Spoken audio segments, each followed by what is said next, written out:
Right, I'm delighted to be here once again with Jonas Mågård ahead of an absolutely massive fight in Newcastle against Jack Cartwright, somebody who you've exchanged a lot of words with throughout the build-up to this one, and you're renowned for your trash talking. What's it been like to go toe-to-toe with Jack Cartwright in that realm? Yeah, it's been different. I think my English teacher would be very, very proud since I didn't really got the best degrees in English in school. So me going toe to toe with a Northern Englishman is up there with yeah with a good like degree after this. So yeah, it's been fun. And obviously, you mentioned there, coming from Denmark, English not being your first language, because you speak it so well, I just forget that it's not your first language. So what's it been like to trash talk in a language that's not your native tongue?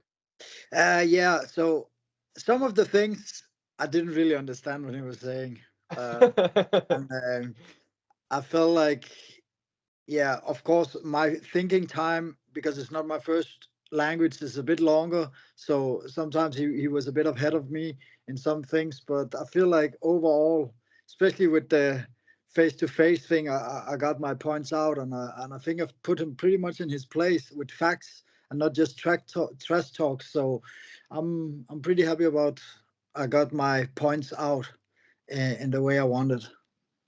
And you're somebody who's renowned for evaluating the people you're fighting in every single way. You told me when you were fighting Lopez, you knew when he was sleeping, you knew when he was eating. You're doing the same thing with Jack Cartwright. And have you been monitoring his music choices? Because I've seen on the 90 Day show, he's actually into his Irish pop music, which came as a bit of a surprise.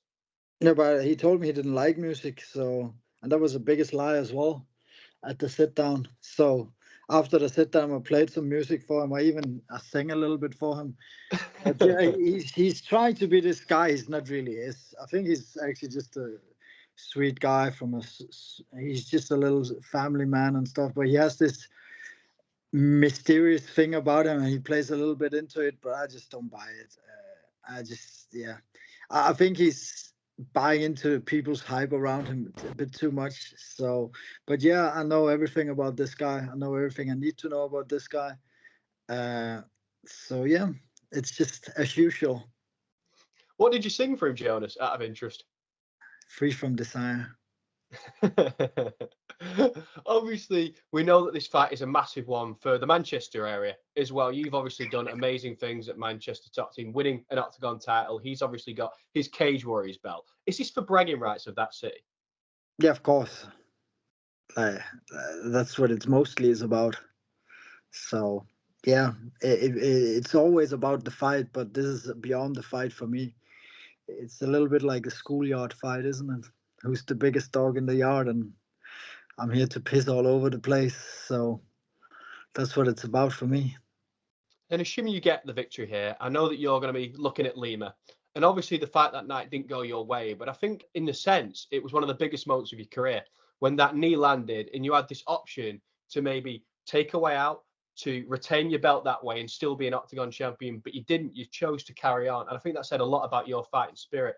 Despite not getting the win, was that a moment where you looked at yourself and thought that's a massive achievement to carry on in those circumstances? Yeah, of course. Like it's very easy to say that you're this and you're that, and a lot of fighters go out and say they're this and that. But to be put in a situation and then have the balls to prove what you are about, it's easy to say I already knew this about myself. I thought, but you still have to prove it when you're put in a situation like that. So yeah, that's what I took out of that fight. I got to prove myself, and I thought I actually won a bit from that fight, doing what I did, even though I lost the title. But I, even when I'm losing, I'm winning in a way. So yeah, and we haven't heard from him since, and I'm still the big name in the bantamweight division. I'm still the guy here. I am the title, like I've said, and that's how it is. Obviously you are the title in a sense because you're still headlining massive events in Newcastle. I know you like your after parties, right? Do you know what Newcastle is like? It's quite a party area. You're going to be going out after getting the victory. Nah, I'm not gonna be going out this time. I only go out in Czech Republic. Nah, I will just go back home, relax, and yeah, I'm not. Maybe I'll pack a pair of jeans, but I'm not. I'm not into that thing now. It's about fighting and get this job done, and then I will see, like, I will celebrate with my team and the guys who's been around me. But yeah, the real after parties are always in Czech Republic, but not in Newcastle, not for me at least. Do you even treat yourself to like a celebratory meal or anything like that, or is it straight back into camp? Yeah, I treat myself. You need to. It's a love-hate relationship. At this point in camp, I really hate MMA. Uh, uh, I'm so tired of this thing. I feel like I'm always almost like the opposite of suicidal. I'm so depressed, but the only thing that will make me happy is like hurting this guy, not hurting myself, but trying to kill this guy. So, yeah, of course, you take a couple of weeks. I will think. Right now, I just want to celebrate and relax and eat whatever I can for the next 3 months after this fight. But I know myself as well. I know after 2 weeks, I will be itching to get back into the fight. So, yeah, we'll see. I will treat myself with some good food and some family time. That's the thing. That's the hardest part right now. Having a son is that I'm traveling all the time, going to the gym, and when I'm at home, I don't really have the energy to spend a lot of time with him because I'm mostly tired and stuff. So yeah, for me, the celebration is gonna be chilling with him and having a good time with him. Yeah, it's Yeah, going to be great to see you back at home with your yeah, son. And I've got the perfect food for you, right? A while ago, me and my girlfriend went to Denmark and we came back and she was in the Danish spirit. She absolutely loved it.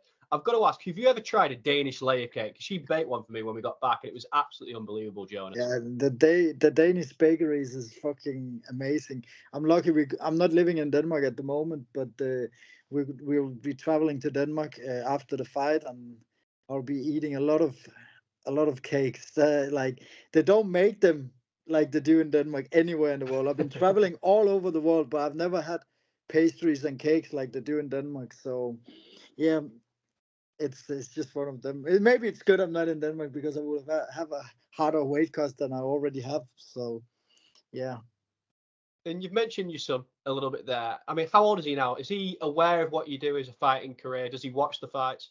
yeah, he's watching the fight. He's been watching them since he was forever. I don't think he really understands it, and like that. He's 4 years old now, but I want him to be involved and see what's going on, and yeah. So it's natural for him to see whatever I'm doing. 100%. Obviously, his dad's the Sharks. That must be incredible for him at school to go, my dad is this incredible champion. Yeah, I don't think they know anything about that over here. He don't look at me like that. He just looks at me as his dad. So I'm probably a bit whack of what I'm doing. It's like, in a way. Nah, he's very proud. He loves the bells. I gave the bells to him, and it's in his room and stuff. So he loves that, and but he's still only 4 years old, so he don't really understand what it's about. But for me, it's about the, like, leaving that legacy to him, and for him to just inspire him when he grows older and when he do understand. And that's why the Lima fight was such a important moment for me as well, because it was not just to show the world, but it's also about showing my son. And instead of saying, hey, we don't give up in my family, and that's the thing I want to bring on to him. But it's easiest to do it with actions and not just words. So never complain about anything. When you put it into that context, it's pretty crazy, your story. You have this moment with Lima, which is incredible, where you fight for adversity and you carry on. You get this victory over Jack Cartwright, which would be a massive one in the UK. Then you're right back on that stage and fighting Lima for the title again. Yeah, that's pretty much the script, isn't it? So yeah, but right now my focus is not on the Lima fight, because God knows where he is when I'm done fighting with Jack. So my focus for this fight has been Jack. It's been the focus for this fight has been this fight for a long time, like in the back of my mind, because I always wanted to fight Jack when he was in Cage Warriors. The circumstances at that point was just not right, but I feel like they're very right now, and I can't wait. So I've said it before. Like, as soon as I got the offer, I said yes right away. It was no doubt in me to fight this guy because it's a fight we've been wanting for a long time. And I was so happy to see when he got signed with the Octagon. And I was even more happy that he started putting my name in his mouth, because then I know he's in for a treat. And yeah, I think he's a bit of an overrated fighter. He has this mysterious thing about him. But to be honest, before the Octagon last Octagon fight, he fought like he just fought a flyweight and Octagon on a week notice, and before that he lost his two last fights, even though he got the victory on paper in cage wars, but he lost that fight. And every time he lose, he goes running. You don't see him, and he comes back when everybody forgot about him. So the only thing people remember is those two knockouts he has in one night. That's like over 4 years ago, and I don't buy into that hype. Like, eh, you need to earn your respect in this sport, and you earn your respect by staying active. So yeah, it's gonna be a good fight, and I can't wait to put it out there. He is a tough guy, and that's what I want. I want the best. I want to fight the best. Well, he's also, yeah, he has this thing about him that I want to take away from him.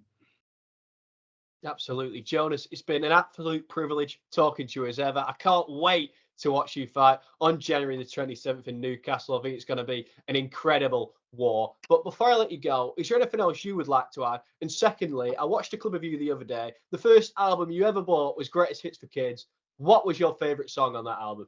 Fuck knows, I don't remember that. I've got punched too much in my head for remembering these things. I don't even remember most of my childhood anyway. So yeah, I don't know. I don't know.